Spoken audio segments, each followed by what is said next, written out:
السلام علیکم دوستوں، میں انویسٹر پوٹری کے ساتھ آپ کے سامنے حاضر ہوں۔ تو بھائیو ہمارے ساتھ جڑے رہے، انشاءاللہ تعالیٰ آپ کو انفارمیٹیو ویڈیو ملتی رہے گی۔ تو بھائیو یہ شوق کرے پرندے کا، دیکھیں یہ اس کا قد کاٹ دیکھیں، اس کی نوک اور نلی کا ایک کلر ہے، چہرہ سرخ ہے اس کا۔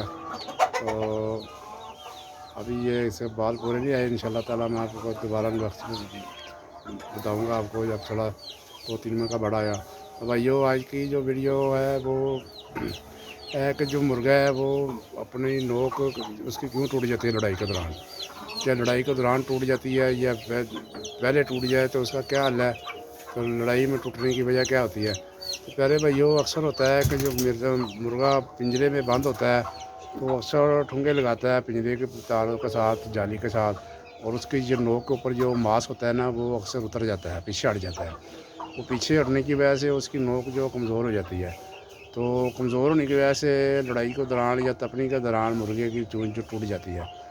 تو بھائی یہ دیکھا کرے کہ اگر چیک کیا کرے کہ وہ پرندہ پنجرے میں بند ہے تو دوسرے پرندے کو دیکھ کے یا دوسرے مرغے کو دیکھ کے وہ اس کو مارنے کے لیے یا باہر نکلنے کی کوشش کرتا ہے، یا اس کے پاس کوئی مرغی ہو تو اس کے پاس جانے کی کوشش میں وہ ٹھونگے لگاتا ہے پنجرے کو، تو وہ اس کی جو نوک ہوتی ہے، اس کا جو ماس ہوتا ہے، جو اسکن ہوتی ہے اس کے اوپر، وہ پیچھے ہٹ جاتی ہے، اس کی وجہ سے جو نوک ہے وہ اوپر سے کچھ خالی سی ہو جاتی ہے۔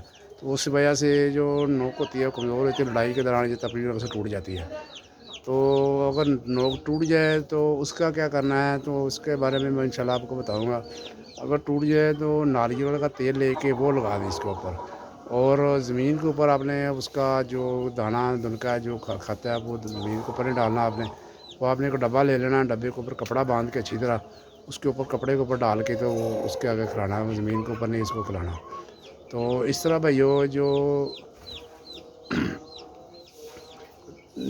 نالی ٹوٹ جاتی ہے تو پھر کوشش کیا کرے کہ کیلشیم والی غذا دیں، اور کیلشیم والی غذا میں نے وہ بتایا تھا، وہ انڈے کے چھلکوں والی ویڈیو میری موجود ہے، وہ استعمال کر لیں۔ اور کلیجی جو ہے بڑے گوشت کی وہ بال کر کے وہ کھلا دیں، اس کے اندر بھی بہت زیادہ کیلشیم ہوتا ہے، وہ استعمال کریں، اس سے ہڈی جلدی آ جائے گا۔ اور ناریل کا تیل لگا دیں، تو مچھلی کا تیل بھی لگا دیں، وہ بھی اچھا ہے۔ تو یہ کچھ استادوں کو بتائے نسخے ہیں، انشاءاللہ استعمال کریں۔ تو اگر کوئی چیز رہ گئی ہو، بہت سارے بھائیوں کو اس بارے میں پتہ ہوگا، جو شکاری حضرات ہے، جو شوقین حضرات ہے، جن کو نہیں پتہ وہ دیکھ لیں ویڈیو انشاءاللہ۔ اگر کوئی چیز آپ کے ذہن میں ہو تو انشاءاللہ تعالیٰ کمنٹر میں کر دیا ظاہر کر دیں، انشاءاللہ تعالیٰ ہم دیکھ لیں گے۔ تو بھائیو چینل سبسکرائب کریں، ویڈیو کو لائک کریں، اور ویڈیو کو شیئر کر دیا کریں۔ اچھا صاحب دوبارہ ملیں گے، اللہ حافظ، پاکستان زندہ باد۔